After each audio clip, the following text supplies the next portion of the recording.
നമസ്കാരം കേട്ടോ. ആ നമ്മുടെ സംസ്ഥാനത്ത് 8ാം ക്ലാസ്സിലെ കുട്ടികളുടെ റിസൾട്ടൊക്കെ വന്നിട്ട് പല കുട്ടികളും തോറ്റിട്ടുണ്ട്.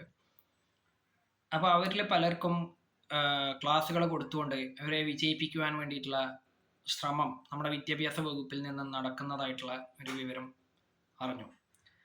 തോൽവി വിജയത്തിൻ്റെ ചവിട്ടുപടിയാണെന്നും അതുപോലെ തന്നെ നഷ്ടപ്പെട്ടു കഴിഞ്ഞാൽ തിരിച്ചു കിട്ടാത്തതിൽ പ്രധാനപ്പെട്ട ഒന്നാണ് സമയമെന്നൊക്കെ നമുക്ക് സ്റ്റാറ്റസുകൾ വെക്കാൻ വേണ്ടി മാത്രമുള്ളതല്ല.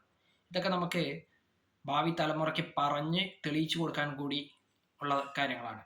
അതിനുള്ളൊരു അവസരമായിട്ട് നമ്മുടെ വിദ്യാഭ്യാസ വകുപ്പ് ഈ 8ാം ക്ലാസ്സിൽ തോറ്റ കുട്ടികൾക്ക് ഒരു പാഠം നൽകുന്നതിന് വേണ്ടിയിട്ട് അത് ഉപയോഗിക്കണമെന്നാണ് എൻ്റെ ഒരു കാഴ്ചപ്പാട്.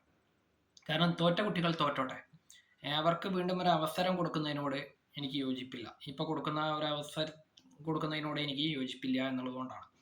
കാരണം കുട്ടികളെ ജയിക്കാൻ മാത്രം പഠിച്ചാൽ പോരാ, തോൽവി എന്തെന്നും ആ തോൽവിയിലൂടെ ഭാവിയിൽ എങ്ങനെ വിജയിക്കണമെന്നുള്ള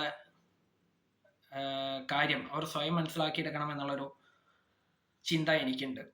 ചിലപ്പോൾ എൻ്റെ ചിന്തയെ പല രക്ഷിതാക്കളും വിദ്യാർത്ഥികളും എന്തിന് വിദ്യാഭ്യാസ വകുപ്പ് പോലും എതിർക്കാനുള്ള സാധ്യത ഉണ്ട്. പക്ഷേ ഞാനൊരു വസ്തുത പറഞ്ഞു എന്ന് മാത്രം. കാരണം എന്താ വെച്ചാൽ ഇന്നത്തെ തലമുറയിലെ പല കുട്ടികൾക്കും തോൽവിയെ അഭിമുഖീകരിക്കാൻ വളരെയധികം ഭയമാണ്. അതുകൊണ്ട് തന്നെ ചെറിയൊരു തോൽവി പോലും അംഗീകരിക്കാൻ കഴിയാതെ പലരും സ്വയം ആത്മഹത്യ ചെയ്യുന്ന ഒരു പ്രവണത നമ്മുടെ നാട്ടിൽ വർദ്ധിച്ചു വരുന്നുണ്ട്. അതുകൊണ്ട് തന്നെ എൻ്റെ ഒരു കാഴ്ചപ്പാടിൽ സാങ്കേതിക വിദ്യയുടെ സഹായത്തോടു കൂടിയുള്ള വിദ്യാഭ്യാസം തുടർന്നു കൊണ്ടുപോകുന്നതോടൊപ്പം നമ്മുടെ പഴയ വിദ്യാഭ്യാസ രീതിയായിട്ടുള്ള പഠിക്കുന്നവർ മാത്രം ജയിക്കുന്ന, പഠിക്കാത്തവരെ തോൽപ്പിക്കുന്ന ആ ഒരു പഴയ സമ്പ്രദായം കൂടി ഇതിൽ ഉൾപ്പെടുത്തണം എന്നുള്ളൊരു അപേക്ഷ കൂടി നമ്മുടെ പൊതുവിദ്യാഭ്യാസ വകുപ്പിനോട് എനിക്ക് പറയാനുണ്ട്.